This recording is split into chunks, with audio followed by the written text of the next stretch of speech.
On your screen there, you see images of George Zimmerman submitted by the prosecution in the case involving Trayvon Martin, the Florida teen who was killed and has now become a subject of national interest. Let's go to Arian Campbell-Flores, who's in Florida, who's been covering this case. Arian, the new evidence, what does it tell us? Well, there was a huge trove of evidence that was released yesterday by the special prosecutor, and it has elements in it that could bolster either the prosecution or the defense. I mean, both sides will sort of seize on different elements of it. So, for instance, the photo of Zimmerman with a bloodied and swollen nose and confirmation that his nose was broken and he had lacerations on the back of his head, that would obviously bolster his claim that he was attacked by Trayvon Martin and acted in self-defense. On the other hand, there is a report by one of the investigators in the case who submitted a request for manslaughter charges a few weeks after the incident and made clear in the report that he filed that he viewed Zimmerman as sort of provoking the confrontation, and said the whole thing would have been avoidable if he had just stayed in his car and waited for law enforcement to arrive as law enforcement had requested. Right. So the investigator basically found perhaps an undue provocation by Zimmerman towards Trayvon Martin.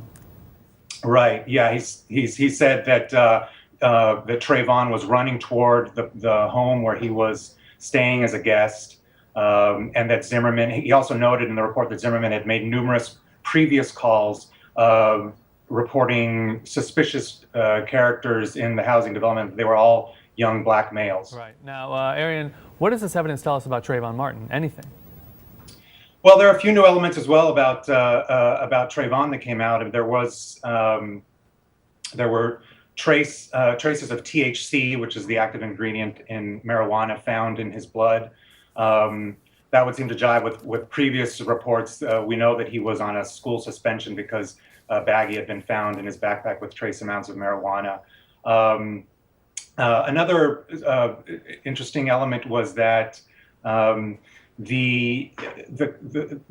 were cries of help that were heard in the background of numerous 911 calls, and when those were listened to by Trayvon's mother, she said with absolute certainty that those were the cries of help of Trayvon. However, it's clear from the evidence released yesterday that Trayvon's father did not think that those cries of help were his son's. So that's a problematic point. Now, George Zimmerman has pleaded not guilty. Where does the case go from here? Well, it's a kind of now slowed down. I mean, now the judicial process is sort of creaking along. The next hearing in the case, which is a planning hearing, isn't scheduled until August. Few people think that this would go to trial for at least another year. But one important moment, which will likely come in the coming months, will be a hearing over the Stand Your Ground law, which is the controversial self-defense law that Florida has. And it's very likely that Zimmerman's lawyer will argue that he should not, that the case should be tossed under that law because Zimmerman was acting in self-defense.